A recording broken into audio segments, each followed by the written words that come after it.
Welcome to the Impactus podcast. I'm Dean Brenton, and we are here to equip you as men for a life of purpose and godly impact. So have you ever struggled with your own mental wellness or know of someone who has?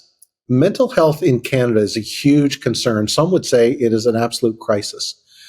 Men in Canada are less likely to seek or receive mental health care than women and are more likely to die by suicide. In fact, suicide rates are 3 times higher in men than in women, with men between the ages of 35 to 59 being the most vulnerable. This is why it's important to talk about mental health issues, to find solutions to this enormous problem. And today we're going to hear about one of those solutions. Our guest today is Daniel Whitehead. Daniel is the CEO of Sanctuary Mental Health Ministries. He spearheads the movement to equip churches to support mental health and well-being in their community. Previously, he spent 10 years in full-time vocational ministry, serving as a senior pastor of a church for 8 years. He's also a certified mediator and double theology graduate of Regent College. Daniel hails from the UK, but now resides in Vancouver, BC. He's married to Annie and has 2 young children. And today we're going to dive into the topic of mental health and into a ministry that's making a difference. So let's get into today's episode. Well, welcome to the Impactus podcast. Daniel, it is so good to have you with us today. Oh, thank you, Dean. It's wonderful to be with you. Well, you're coming to us all the way from the west coast of Canada, and so great to have you with us. I'm today in Burlington, and glad we could do this conversation. So I want you to tell us a little bit about what you do, what brought you to serve with Sanctuary Health Ministries. Yeah, so I live in Vancouver, Canada, originally from England, hence my accent, but I'm now a dual citizen of this great nation. So I moved here 8 years ago, and I moved here as a burnt out pastor who didn't really know that I was burnt out. There was a point when I was leading a church and my wife turned to me and said, can't remember the last time I saw you smile. And I realized I hadn't really felt any emotion for about a year. I was just emotionally dead, numbed to, and really that was because of fatigue. It was a sort of emotional fatigue, leading a church, people I really cared about, and a lot of difficult situations, particularly for me as a young man. I was kind of ill prepared to know how to offer support. And so I ended up depleting my emotional reserves, which again, if you strain a muscle, or if you do exercise too much, you can fatigue your muscles. So you need to rest. In the same way, in my emotional life, was just, I was so fatigued. So I took a year out. By God's grace, we were able to take a year out, and we moved to Vancouver, Canada, for me to do some postgraduate studies for a year. And what started as a 1-year diploma became a double master's in theology and Canadian citizenship, and a job leading Sanctuary Mental Health Ministries, which is this amazing ministry I've had the privilege of leading for 6 years. It's actually 12 years old, so I'm the second director, which really helps the church to support mental health and well-being, to really think about what is the unique role that the church has in supporting people's mental health. So it's a real privilege to do that, and I do that from my own experience of having led a church when my own mental health was struggling. So this has been a very personal journey for you to transition from the pastorate into a role like this.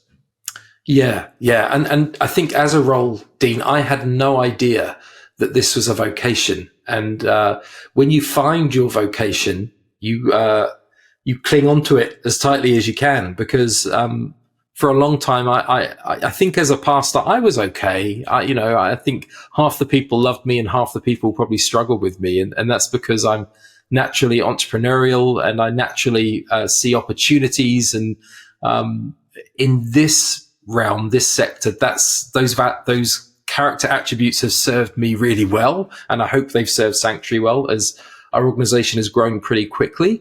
But yes, this is a different role, but one that I feel I get to bring all of myself to, and it feels like a good fit. That's so good. And the need is enormous. And I'd like you to speak to us about that. Like, what are you observing with the need for mental health services in our country and even inside the church world? I know there's often been stigma attached to things, and people have been reluctant to find help. What are you seeing, and what are you observing? Yeah, well, what I've seen in the last 6 years is a dramatic shift in, particularly in the church, in receptivity to this conversation. So when I joined Sanctuary, I would often lament that it was actually quite a hard sell. I joined this small local organization in Vancouver, and people would ask me, "What do you do?" And I'd say, "Well, I lead this nonprofit, and it's about faith and mental health." And people would look at me and go, "Oh, I don't really get it. I don't get. Is that really a thing?" Well, now 6 years on, everyone gets it. It really, there has been such a shift. Not only people in the church, but people outside the church. They go, and we've had donors give to us who aren't particularly people of faith, but they'll say things like, "Yeah, we can really see how the church needs help. And we can also see the potential value of the church being a place of care and refuge for people at a point of crisis." So I've seen a dramatic shift. Obviously, the global pandemic, we saw what people were searching for on Google. So in the first couple of months of the pandemic, you saw a huge spike in people searching for, what does the Bible say about depression? What does God think about mental health? We saw all of these spikes, and we had so many downloads. Like in the first couple of months of the pandemic, we had 6 times the downloads in those first couple of months compared to the previous year and a half. So 6 times the previous year and a half in a couple of months. Wow. So we suddenly saw this wave of need, or this awareness of the need. I would say the need has always been there, but it's taken, sadly, something like the pandemic to make people realize that, oh, hang on a minute, this is not just a subject for those people, this is a subject for me. And all the research and statistics that has been done shows that mental health is indiscriminate. It cuts across social factors, certainly across the church, every denomination, whether you have faith or none. It affects every person at every level of society. So, I think it's about time that the church found its voice in this subject, because the church has so much to offer the society. So much to offer, a safe space where people can come and be cared for and given the space and time to recover so that they can flourish once more. That's such a great thought. The church does have so much to offer to this space. And, there's probably been a reticence in the past to really go there. But I think you're absolutely right. The pandemic has really opened everybody's eyes to the need. What kind of encouragements are you seeing with churches now engaging in this conversation and opportunities? Yeah, I think anecdotally I can say I'm seeing a church that is better able to express their compassion for people who are suffering. It's not to say that the church isn't compassionate or hasn't been, but I think I'm seeing a church that is better able to articulate its compassion and its ability to meet people at a point of crisis. I'm seeing a rediscovery of lament as a legitimate way of living our lives. 40% of the Psalm book, the Psalms, the songbook of the Bible, are Psalms of lament, are people crying out to God, saying, why is this happening to me? And so there is an invitation there, I think, from God for us to live into our lives more authentically, to own the difficult parts, not just the positive parts, and to own the difficult parts in community. Because actually in doing that, we encourage and equip other people who are struggling. So I am beginning to see that happen in the church, and it can be painful and difficult for people, but I think it's good. I think it's deeply good, and I think I can see the work of God in the midst of it. Yeah, it's as if the church was meant to step into this moment. The things that the church can offer and being a safe place, a loving, caring, compassionate place. That is what the church should be and can be, and that's so encouraging. You said a few moments ago, mental health concerns are indiscriminate. It can affect anybody. You were a pastor and found yourself struggling. Our audience is primarily made up of men, and often we find that men are reluctant to seek help or struggle in that area and keep it sometimes buried. What are you seeing when it comes to the mental health of men? Yeah. Well, again, there is some research that shows there's a worrying number. You look at suicide rates among young men and older men. It's really worrying to see that those rates seem to be increasing, which again is, I think, an indicator of mental health challenges are not being adequately addressed. And I only have empathy and compassion for men. Many of us have been effectively de-skilled in how we've been shaped to view our role as men, and essentially see our role to be immovable in our emotional lives. And there's some very good reasons why many men grow up with that worldview.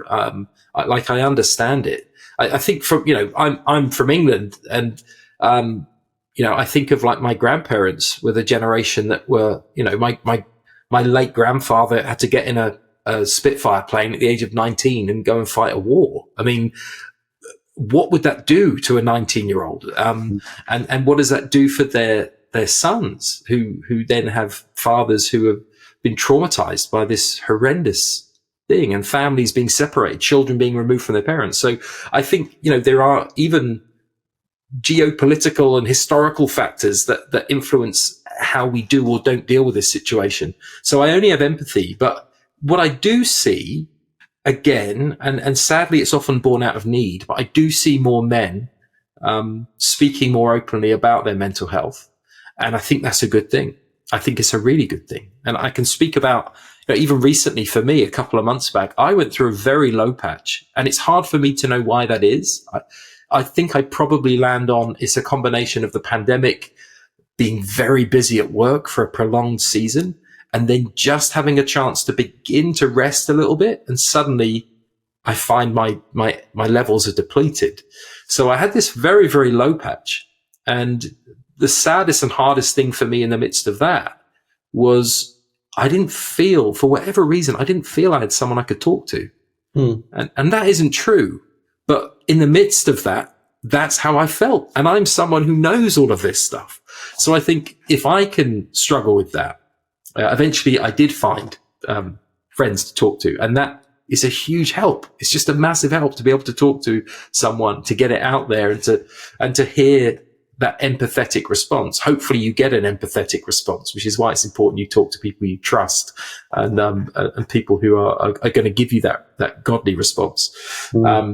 I didn't have any Job's comforters, fortunately. But if that can happen to me, it can happen to anyone. So I think I see changes, but it's still hard. I think it's hard for a lot of men. A lot of us are hardwired to just suck it up, pull your socks up, get on with it, man up. We've heard all these things before, but very often the people who are saying those things, again, in my experience, even people I've known, eventually they go through a season that is difficult for them, and they come out with a slightly different tune.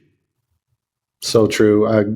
A close friend was expressing very similar sentiments on a recent phone call, just struggling with his own mental health, and I just through the conversation we just identified there was a lot of factors that were contributing to how he was feeling, and it struck me at the end of the conversation of how much just the sharing with one another, just having an ear to listen, made such a difference. And so the thought comes to mind, and a question I'd like to ask you, what's the value and importance in the context of men and, say, men's ministries that many churches in Canada have? What's the importance of ministry to men or small groups for men to really lean into this reality to help men in their time of need? I think it's so important. I think small groups of sort of trusting, caring relationships are absolutely vital For me, they are. I think in the heart of a man, we want to be seen. We want to feel like we belong.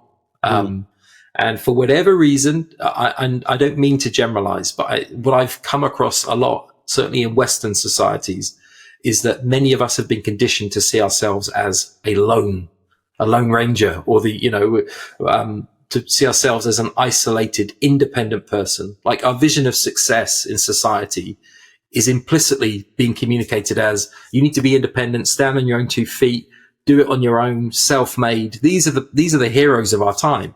And yet, actually, when I read scripture authentically, I don't see that. I see God calling us to interdependence, to this sense in which we are only able to be who we are because we are connected to others. And we need to remember that we're made in the image of God, and God is a relationship, Father, Son, and Spirit. So we are made for relationships. We're hardwired. So I think the role of small groups and the groups of men who can get alongside each other, speak about these subjects in safety, is absolutely imperative to helping men flourish. I can't stress it enough. So good. Yeah. And especially in a day where loneliness is at an all-time high, and people are struggling and isolated. We can't say strong enough how valuable those things can be, and encourage men and men's ministries just to continue to develop those things. So you have developed a flagship resource called the Sanctuary Course. And I understand it was launched free of charge for churches around the world. And so tell us about it. What is it? What is it designed to do? And what are your hopes for the course? Yeah, so when I joined Sanctuary 6 years ago, we had this amazing body of work that we would deliver in person to churches in and around the BC Lower Mainland. And it's fantastic. We'd done 6 years of hard work creating this curriculum. And my frustration was always that we would deliver a workshop, and the people who would come to the workshop were people who already knew that this was an important subject. Otherwise, they wouldn't have been there. And my frustration was, what about the people who don't turn up? How do we get to that? Because those people really need to know that this is an important subject. So I came up with the idea. It's not like it's not rocket science. I came up with the idea that if we could replicate something like the Alpha course, if you think about the success of Alpha, this scalable model that helps churches talk about faith, if we could replicate that and do a mental health version, we might have a chance at creating a movement that would really take off and equip churches all around the world to become sanctuaries, become spaces where people know how to talk about and frame and speak to the subject of mental health. So in October 2018, we launched the Sanctuary course. By hook or by crook, we got it out there. And it has just been the most remarkable journey. To date, we've had downloads in over 60 countries. Over 200,000 people have been through the Sanctuary course. We've had feedback from, all over the world, from people whose life has been impacted by this course. People saying, and it's so common for us to hear people saying, I didn't know that it was okay for me to feel this way. I never told anyone. I didn't know that there are Christians out there that are saying, hey, God has not abandoned you. It's just, we have to find different ways of finding God in the midst of crisis. And we actually want to help equip the church to become a safe place for you as you recover, as you go through your journey of recovery, as you encounter God in difficult and dark places, and as you hopefully recover through community, through a process, you can come out as someone who can find flourishing once more. So, it's been a remarkable journey. The course will take a church. Mental health's a big subject, a big scary subject. Where do we begin? You begin with the Sanctuary course. The Sanctuary course will give a congregation, a small group, a shared language, a shared framework, a shared way of speaking about this subject, so that it becomes a constant. Like, mental health is not a fad. We've always had mental health. We always will. And we need to find ways of speaking about it that's helpful, that's informed by theology, that's informed by science, and that keeps a person in the midst of crisis as a central focal point. So the course does that. It does a beautiful job of doing that, and it's doing it around the world. No, that's fantastic. Who is the course designed for? Is it for church groups, individuals? Who can participate in the course? Yeah, so we designed the course to be flexible, but the course is specifically designed for small groups. It's designed for church small groups that meet together. So, but it is flexible enough to be used in other environments, but that's who we designed it for. Sounds like it might be a great resource for men's ministry small groups. Absolutely. Yeah. And of course, there are men in the course speaking about their mental health. So, which is always a good thing. Fantastic. What personal takeaways have you gleaned or gained from interacting with your contributors and participants as the course has unfolded? Oh, there's so much that I've learned. I've learned so much about myself and about this subject. I think probably some of the biggest things I've learned are that we need to have a more holistic way of talking about well-being. So, very often many of us are shaped to see the world in quite a siloed way. Like, I go to church on a Sunday, I work Monday to Friday, and these are separate spheres. And of course, they're not. When we give our life to Christ, our whole life is for him. So worship should infiltrate every aspect of our lives. Similarly, mental health is something that affects every part of our lives. And as people that have a biological self, a psychological self, a social self, and a spiritual self, we need to understand that all of those aspects of who we are connected. And so when one aspect of ourselves flourishes, the others flourish. When one aspect languishes, the other languish. And I think that's a really helpful way of helping people to think about this. I remember my old New Testament professor used to facetiously say, many demons, in parentheses, many demons have been cast out by a good night's sleep and a proper meal. So it's like there are practical things we need as human beings to be well. And if you don't have those things, the world can seem a pretty dark and difficult place. And one of the things we need to be well are relationships where people can understand us, see us as we are, and offer us hope. And that is a key role that the church has to offer. Spiritual friendship is just as important as the role as doctors and psychologists, which is really important. I think the role of doctors and psychologists and therapists is really important. But just as important is the role of spiritual friends that can get alongside and encourage people. That's so good. Mental wellness, and I love how you framed it. Really is a holistic piece. It's affected by our whole being, and it's so important that we understand that and live even in terms of how Jesus frames it, with loving the Lord our God with all our heart, soul, mind, and strength, and living out of that kind of wellness and wholeness. For the person who's listening today and who's either struggling or knows someone who's close to them who is struggling with their mental wellness, what advice would you give? What encouragement would you give to them today to begin to find some help and wholeness? Well, the first thing I would say is you're not alone. There are many, many people out there who are struggling as well. And of course, one of the great ironies is you can have someone who's struggling and carrying something on their own. And in the same congregation or the same street or the next house, you can have someone going through exactly the same thing. And both people are feeling isolated. And if both people could see each other, they would feel a little less isolated. So I don't think necessarily that's going to solve all your problems, but a big part of this is to be seen by someone else. So if you're trying to support someone, as difficult and painful as that can be, as draining as that can be, and the church needs to offer support to carers as well, because that's a difficult role. But if you're that person, I would encourage you to keep letting your friend, your loved one know that you see them, that they're loved, that you're not going to give up on them, that you believe in them, and that you want to walk with them throughout what they're going through. That what they're going through doesn't scare you. It doesn't scare me. I'm going to stay with you through this, and I want to support you. So I think keep reminding them, being present, not trying to fix all the problems, but being someone who can listen really well and just be that constant loving presence. And if you yourself are struggling, I would encourage you, again, it may take real bravery, but find someone who you trust and talk to them. Just start with that. Just tell someone what's going on for you. And I would say, don't hold back. Tell them what's really going on. The bottom line is this: God knows what's going on for each of us. God already knows it. So you're not betraying your faith to speak out and talk about your fears, to talk about your struggles, to talk about your doubts. The Bible, there's plenty of examples of people doing that, including the psalm writers. Read the Psalms of Lament. Look to Jesus in the Garden of Gethsemane. Look to Jesus on the cross, who cries out, my God, why have you forsaken me? And he gets no answer. So if you're feeling like your prayers are unanswered, if you feel like you're crying out and you're not hearing, know that Jesus knows what that's like, and talk to someone about it. That would be my biggest piece of advice. That's so good.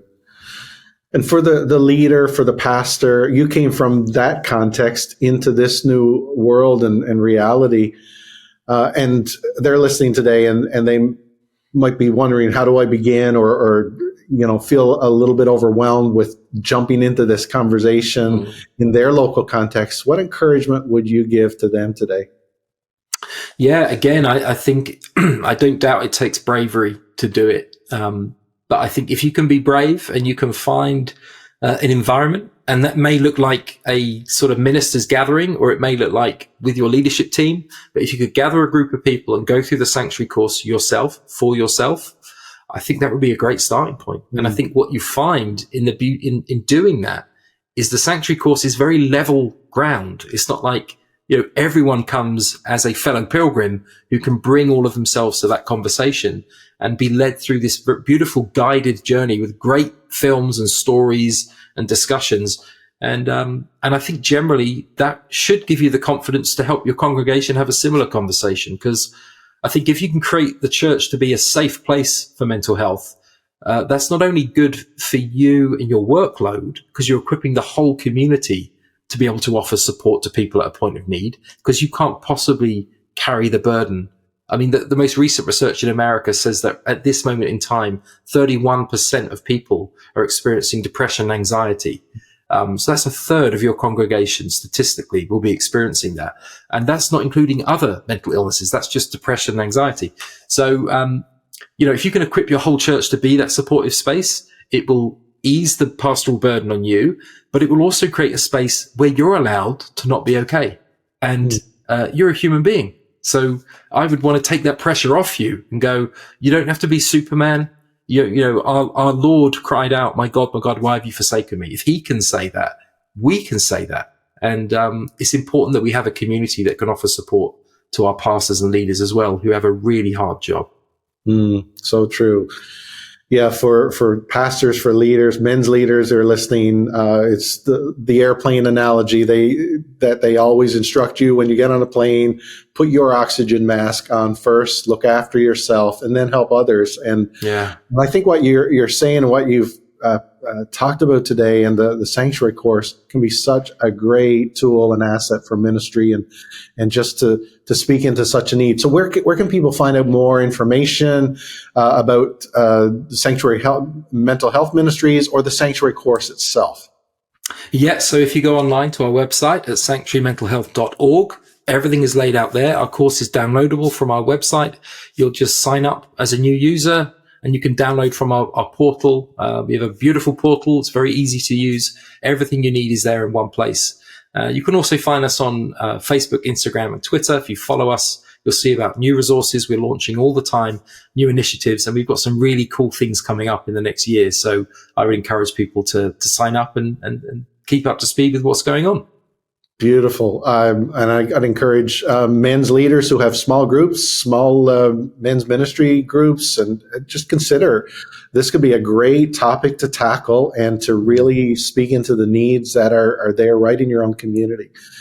This is so good. And Daniel, I applaud you for the work you're doing, and I affirm it, and keep doing what you're doing. We need more of the sanctuary course and work like this to speak into the need. And the church can be such an opportunity for the church to step into this space right now. And I love, as you've talked, just the visual of the church being the sanctuary. Yeah. Truly, what all that means is so powerful. So thank you for what you do. So before we leave, the scriptures say the joy of the Lord is our strength. So if we can do a little speed round, lightning round questions, just to do something fun. Oh yeah, that'd be awesome. Bring it on. I'm ready for some joy. Let's go. Well, we have not rehearsed these, so anything goes. Here we go. What's your favorite way to recharge your own batteries as a person? Go for a walk, be outside, fresh air, and be alone with my thoughts. Those are really important things for me. Awesome. The most impactful book you've read in the past year? Well, aside from the Bible, there's a brilliant book by one of our ambassadors called The Wisdom of Your Body by Hilary McBride, which is all about embodiment and helping us to get more in touch with what our bodies are telling us about how we're feeling. Wonderful. The wisdom of our bodies. Excellent. Yeah. The top skill you learned during the pandemic?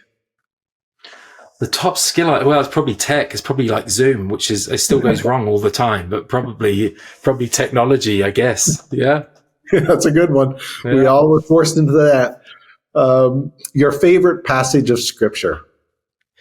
My favorite passage of scripture is a long one, but the book of Revelation, that is a really weird thing to say, but I love the picture of where this is all headed. And I love that brings me such hope and strength and courage as I journey through what can be a really difficult world. I just remember that there is a plan and it's not my plan and I'm not in charge of it. So yeah. That's good. Yeah. There's that book. That's an interesting one, but it's full of hope for the future.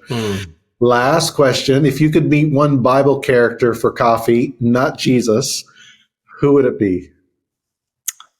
Wow. Okay. Who would it be? Well, just one. Just one. Yeah. Well, it would probably be, it would have to be John. It would have to be John. The Gospel of John, I think, is just, to me is just so beautiful. And, so it would be John, the gospel writer. Yeah. Well, you picked a good one, the disciple whom Jesus loved. Can't go wrong. Yeah. There you go. Daniel, thanks for sharing your life, your ministry, and the work through the Sanctuary Course and Sanctuary Mental Health Ministries. It's a delight to get to know you today, and I do encourage anybody who's listening to reach out, get more information, and if you're struggling, know that you, as Daniel said, you're not alone. There is a God who loves you, and there are people who will walk with you. So don't do this on your own. Find someone, and we know the Lord will be there to help you. So, Daniel, thank you again for being with us today. It has been an absolute delight. Thank you, Dean. It's a real joy to be with you. Well, God bless. You too. Thanks for listening to the Impactus podcast. To learn more about living a life of purpose and godly impact, check out impactus.org.